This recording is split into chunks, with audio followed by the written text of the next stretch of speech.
पिछले कुछ समय से हिंदुस्तान में एक गिरोह ऐसा पनपा है जिसकी आजीविका केवल आंदोलनों के जरिए ही चलती है।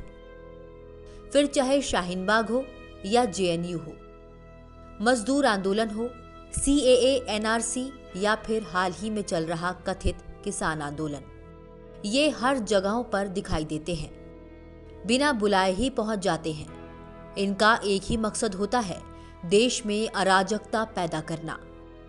इसी नई आंदोलनजीवी जमात का प्रधानमंत्री नरेंद्र मोदी ने भी अपने वक्तव्य में बड़े सटीक तरीके से विश्लेषण किया है।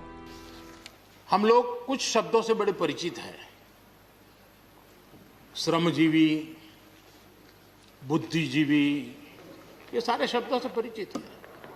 लेकिन मैं देख रहा हूं कि पिछले कुछ समय से इस देश में एक नई जमात पैदा हुई है, एक नई बिरादरी सामने आई है, और वो है आंदोलनजीवी। ये जमात आप देखोगे, वकीलों का आंदोलन है वो ना वहां नजर आएंगे, स्टूडेंट का आंदोलन है वो वहां नजर आएंगे, मजदूर का आंदोलन है वो वहां नजर आएंगे, कभी पर्दे के पीछे कभी पर्दे के आगे। एक पूरी टोली है जी जो आंदोलनजीवी है। वो आंदोलन के बिना जी नहीं सकते हैं और आंदोलन से जीने के लिए रास्ते खोजते रहते हैं। हमें ऐसे लोगों को पहचानना होगा। आइए जानते हैं कि कौन है वो नई जमात के आंदोलनजीवी चेहरे जिनकी आत्माएं केवल आंदोलनों के इर्द गिर्द ही मंडराती हैं। आंदोलनजीवी नई जमात के सदस्यों में अहम नाम है the faces of anarchy Yogendra Yadav. इच्छाधारी, गिरगिट, बहरूपिये आदि नामों से चर्चित योगेंद्र यादव जहां भी विरोध प्रदर्शन या घटना या कोई आंदोलन होता है, वहां वो तुरंत कालनेमी की तरह प्रकट हो जाते हैं। कभी राजनीतिक विश्लेषक बनकर, कभी सीएए में जेएनयू गिरोह का सरगना बनकर, अन्ना आंदोलन के समय सामाजिक कार्यकर्ता बनकर, तो कभी किसान आंदोलन का रहनुमा बनकर। The faces of anarchy Prashant Bhushan.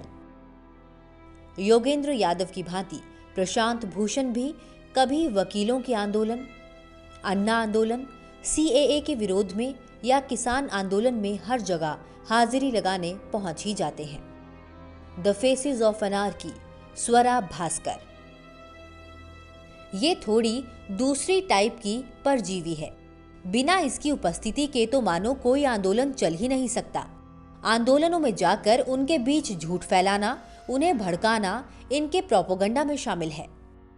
पिछले कुछ वर्षों में अराजकता का पर्याय बन गई स्वरा भास्कर। आंदोलन या विरोध प्रदर्शन कहीं भी हो, किसी भी मुद्दे पर हो, स्वरा भास्कर उस जगह पर पहुंचकर सरकार का विरोध करते करते देश का विरोध करने लगती हैं। The faces of anarchy Megha Patkar. Narmada बचाओ आंदोलन के वक्त मेधा पाटकर पर्यावरणविद बन जाती हैं। सीएए के विरोध प्रदर्शन में सोशल एक्टिविस्ट और आजकल किसानों की रहनुमा बनी हुई हैं, यानी सुविधा के अनुसार रोल बदल लेती हैं। The faces of anarchy Chandrashekhar Azad Ravan. List में अगला नाम है बहरूपिये परजीवी रावण का। कभी अपनी जाति बिरादरी को लेकर, ये भी अपनी बिरादरी के लोगों की देखा देखी प्रकट हो जाता है, हर जगह अपना बोरिया बिस्तर लेकर। The faces of anarchy Arvind Kejriwal and party. Arvind Kejriwal ने पहले भ्रष्टाचार के खिलाफ मुहिम चलाई, सोशल एक्टिविस्ट बनकर, फिर अन्ना आंदोलन के रणनीतिकार बन गए, फिर नागरिकता कानून के विरोध के नाम पर दिल्ली में जमकर अराजकता फैलाने के प्रमुख किरदार रहे। आजकल किसानों के बहाने अपनी सियासी फसल देश भर में लहलहाना चाह रहे हैं। द फेसेस ऑफ एनार्की बरखा दत्त। पत्रकार कम, आंदोलन की डिजाइनर अधिक। बरखा को अक्सर आंदोलन में घुसकर 2-4 भड़काऊ इंटरव्यू बनाकर आंदोलनों को तेज धार देने में महारत हासिल है। The faces of anarchy. इनके अलावा भी कई ऐसे नाम हैं जो बरसाती मेंढक की तरह यहाँ वहां प्रदर्शनों में प्रकट हो जाते हैं। शशि थरूर, प्रियंका गांधी, राहुल गांधी भी इस श्रेणी में आते हैं। ये ऐसे परजीवी हैं जो किसी किसी आंदोलन में तो दिखते हैं, जिस आंदोलन में नहीं दिखते वहां तो पिछले दरवाजे से आग में घी डालने का कार्य करते हैं। आज विश्व में भारत की बढ़ती साख बढ़ रही है। इस कोरोना काल में भारत दुनिया के अनेक देशों को वैक्सीन उपलब्ध करवा रहा है। ऐसे में जलते भुनते कुछ ऐसे ही परजीवी सिर्फ द्वेष, असंतोष, झूठ, भ्रम, प्रोपेगेंडा फैलाकर देश में अराजकता का माहौल बनाना चाहते हैं। लेकिन इनकी मंशा और भारत विरोधी गतिविधियों को देश की जनता जान चुकी है। ऐसे षड्यंत्रकारियों की साजिश सफल नहीं होगी। देश ऐसे एनार्की वाले चेहरों को पहचान गया है।